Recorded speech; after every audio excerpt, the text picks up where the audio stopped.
Holy Manuelai, Selassie I, Jah Rastafari. Marcus' philosophy centered on ideas that people of African descent should have their own nation and control their own destiny. Before the disturbance of Africa, my lord, things was like love and life, truths and rights with African people. As black people, we never stop fighting. Coming down into 1565, John Hawkins, he had gotten permission from Queen Elizabeth to carry the slaves from Africa to the Caribbean. Man, a lot of slaves die on the way. A lot of slaves perish. But everyone who came to put us back in place, they got their head off. They cut their head off. They got them. So here comes Marcus. It's Marcus. If you are into content that inspires, surprises, and sticks with you, hit that subscribe. Turn on those notifications, and let's get busy.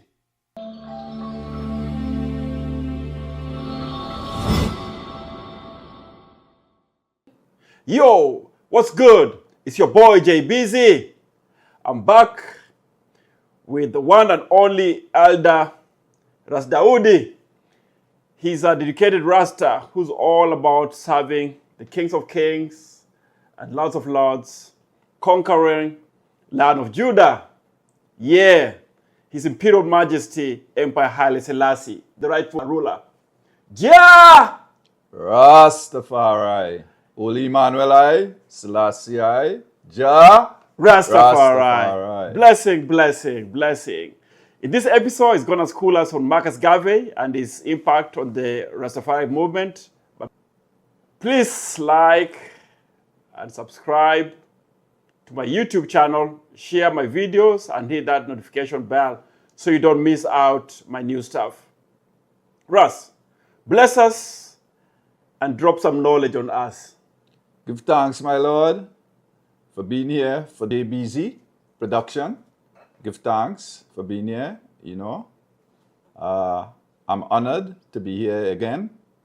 And, I would like to just give a little reverence, Yeah.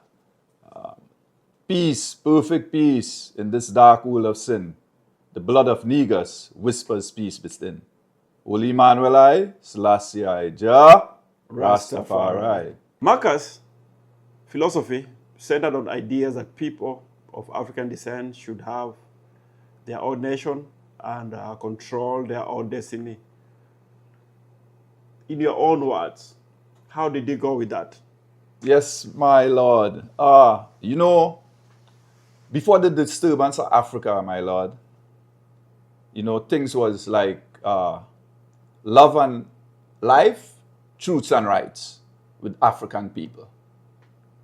But when the disturbance was started, everything turned chaotic until this time, But as black people, we never stop fighting, Always, take a fight, Because coming down into 1565, John Hawkins, he had gotten permission from Queen Elizabeth I, who ruled from 1558 to 1603. And he asked her permission. The Queen of England, right? That was the Queen of England, right? Yeah. That was Queen Elizabeth the first from England. And he got permission from her to carry the slaves from Africa to the Caribbean. Now, when he got permission carrying the slaves, it was a lot of, a lot of slaves die on the way, A lot of slaves perish, in the Middle Passage. So of the Atlantic Ocean. Was that? That was in the Atlantic Yeah, Ocean? yeah, in the Atlantic. You know, because like it looked like it had roots, man, where the tides, they take them straight to the Caribbean, you know? Yeah, so they had a easy way of transport, you know? Yeah. So, you know, from that there, I guess, you know, all the fighters who came, like I call it an ancestral cycle, because, you know, a lot of ones came to try to, you know, like put us back in place, you know, but everyone who came to put us back in place, they got their head off, you know, they cut their head off, they got them, you know. So here comes Marcus, you know, in 1887. That's when he was born, in August 1887. Yeah. Marcus Garvey. Yeah. And Marcus came and he went to school in Jamaica, and at the age of 14, he left school. He was born in Jamaica? Yes. Okay. Yes, and he was born in St. Anne's Bay, Jamaica. And he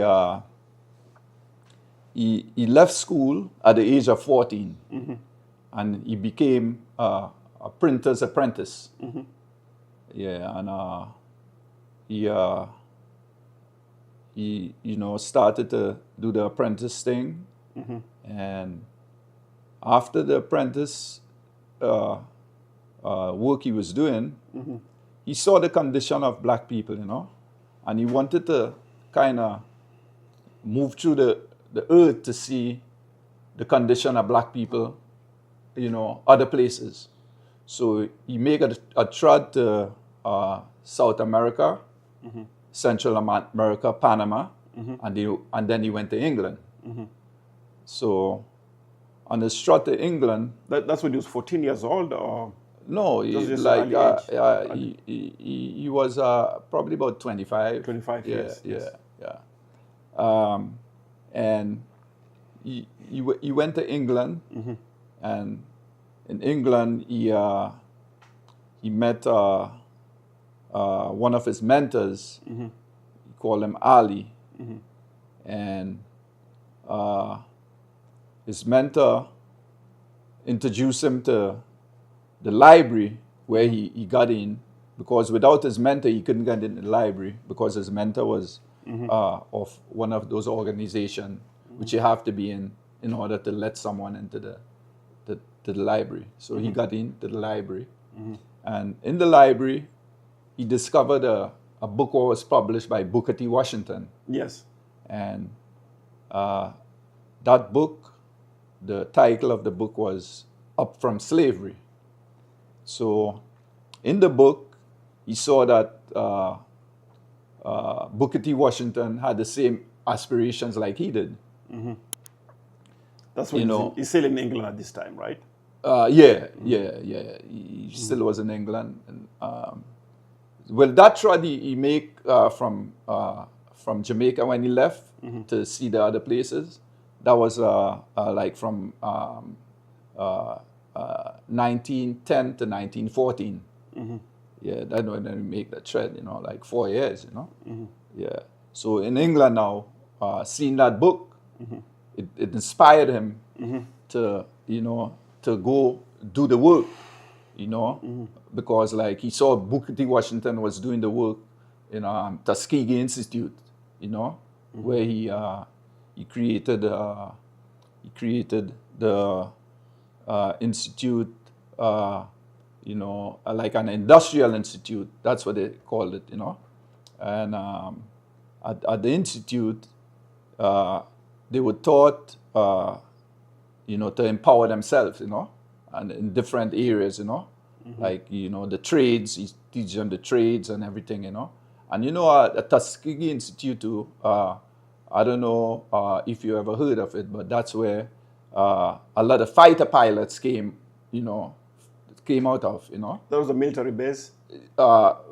it wasn't a military base. It's a institute, a university. A university. Yeah. Okay. Tuskegee University in Alabama. Alabama. That's in the US. what, Booker T. Washington set that up. So a lot of fighter pilots came out from there who entered, I think, World War II. And they were really brilliant. In the war. Yeah. So after Marcus left England, he went back to Jamaica. And there in Jamaica, he created the UNIA. What is UNIA? The Universal Negro Improvement Association. Yeah. And he stayed in Jamaica from 1914 to 1916. When he came to the U.S.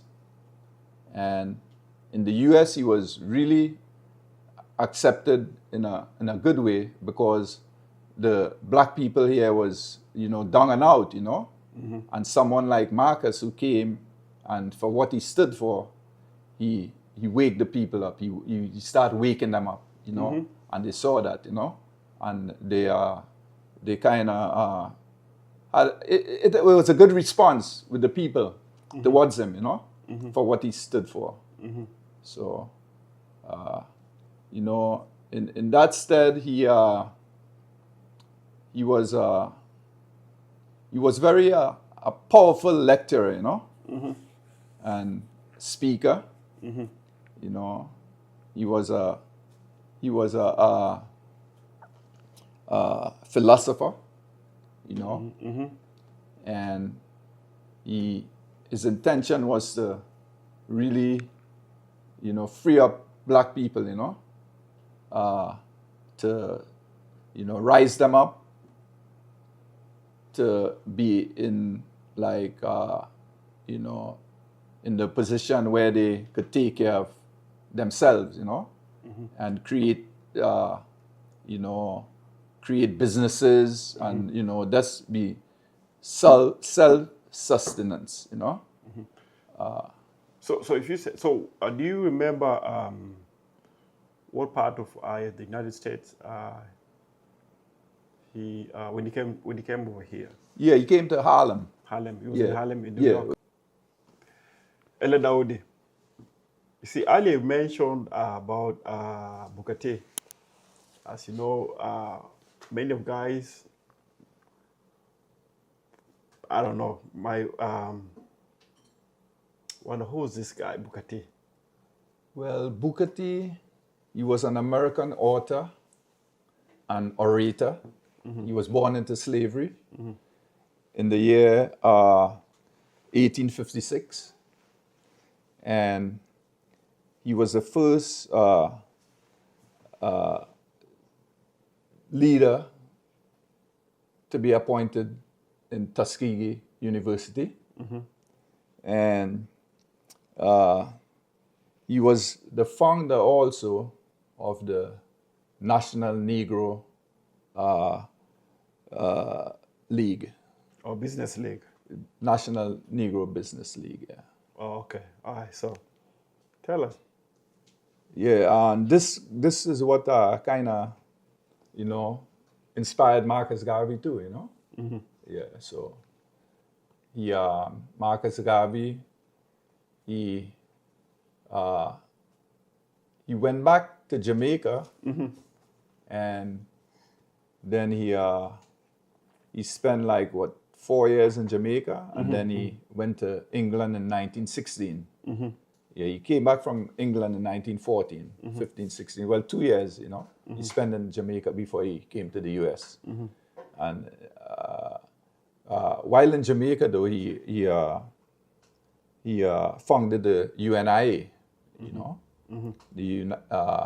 the Universal Negro Improvement Association. So he founded that in Jamaica before moving to the U.S. Yeah.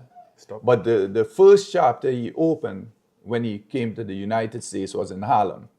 It's always been noted that Marcus' philosophy centered on the idea that people of African descent should have their own nation, right? And control their own destiny.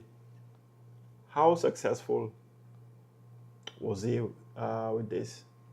Well, he was really successful because his organization in 1920, 1919, around there, he created the steam line, and he created a lot of businesses like laundromats, apartment buildings. He even created a printery, right?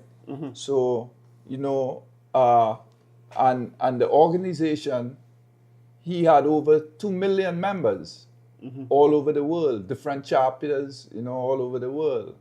Well, in America, he had the most chapters, and then like in Europe, in Canada, in the Caribbean, Yeah, so it was very successful, Okay.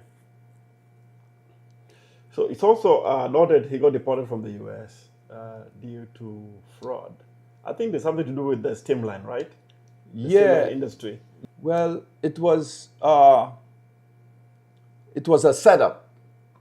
They set up Marcus Garvey because at the infiltration, of the FBI, J. Edgar Hoover, he didn't want to see this succeed, what Marcus was doing. It was like a threat to colonialism, you see. So what they set up this mail fraud conviction on him, and they convicted him for the charges was for 5 years. He was a jail sentence for 5 years, but the president who was in at that time, he commuted the sentence, so he only served about 2 or 3 years out of the 7 years what he was supposed to serve, So he commuted the sentence at that time, and in 2024, President Biden pardoned him. So what did Marcus do? Marcus didn't do nothing wrong. You see? So, the organization still lives on, But what he did, he influenced a lot of, the Pan-Africanists. He was influenced the guys like Stephen Biko, Patrice Lumumba, and Malcolm X. Even the Nation of Islam. He was pretty influential to those organizations and people. Yeah. So what was his life after deportation when he went back to Jamaica? He continued the movement. Yeah, his movement, and he continued to do what he was doing, and then before he moved back to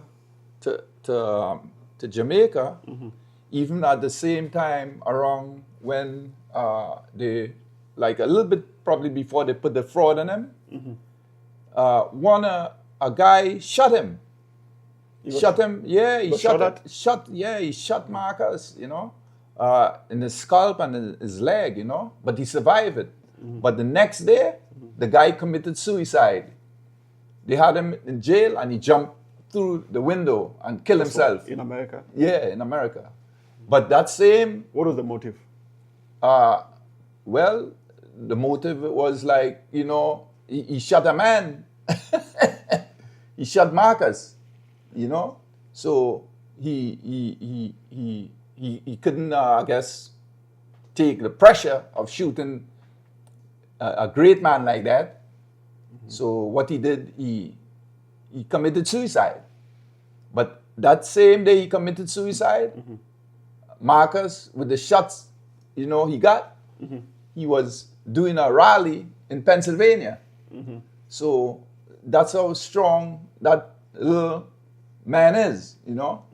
Yeah. So, you know, it's like Marcus was a God man, bro. You know, how, you know, like I say, you know, ancestral cycle where, you know, ones and ones come in time of need. And at Marcus' time, we were in need as black people, you know? And it goes along right now, today, like even Abraham Traore, he is a Marcus for what he's doing right now. You see? So, you know, Marcus influenced a lot of people up to this time, you know, from that time to this time, you know, to keep everything going where black people will be free. And one day we will come out being subservient to all the other races and, you know, be on top where we need to be like we were one time before the disturbance of Africa. So how can you relate this movement with its influences in Rastafarianism? Because a lot of Rastas see him like a prophet, right?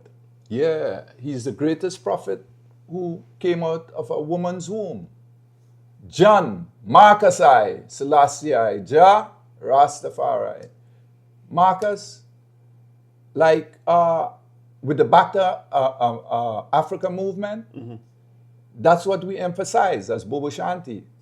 You know, freedom, redemption, and international repatriation. See?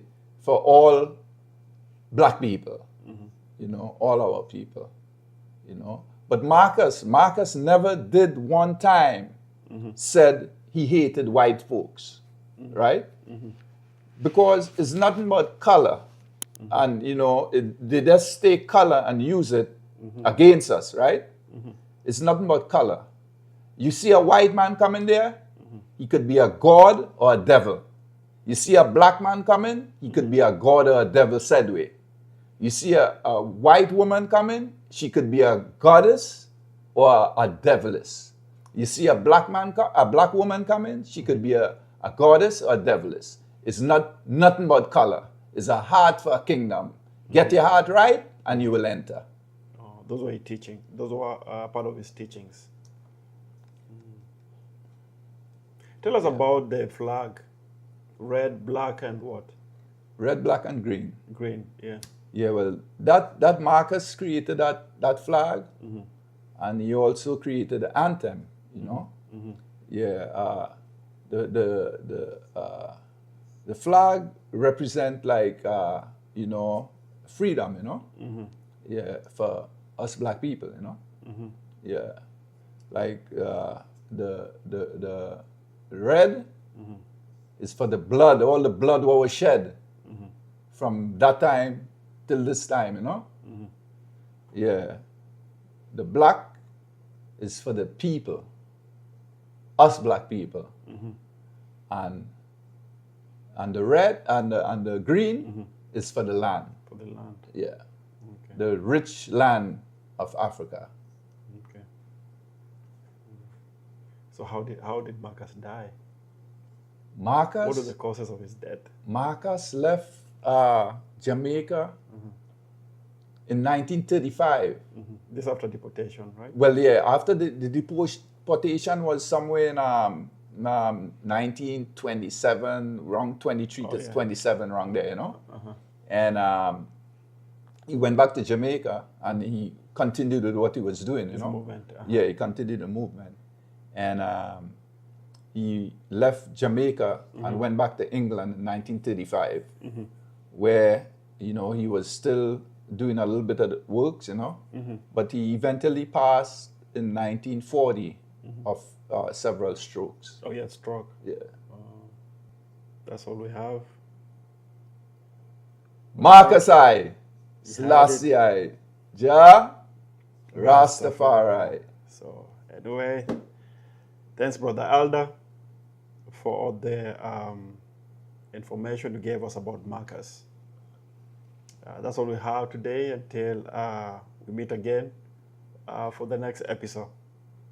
Yeah, Give thanks, my Lord. that was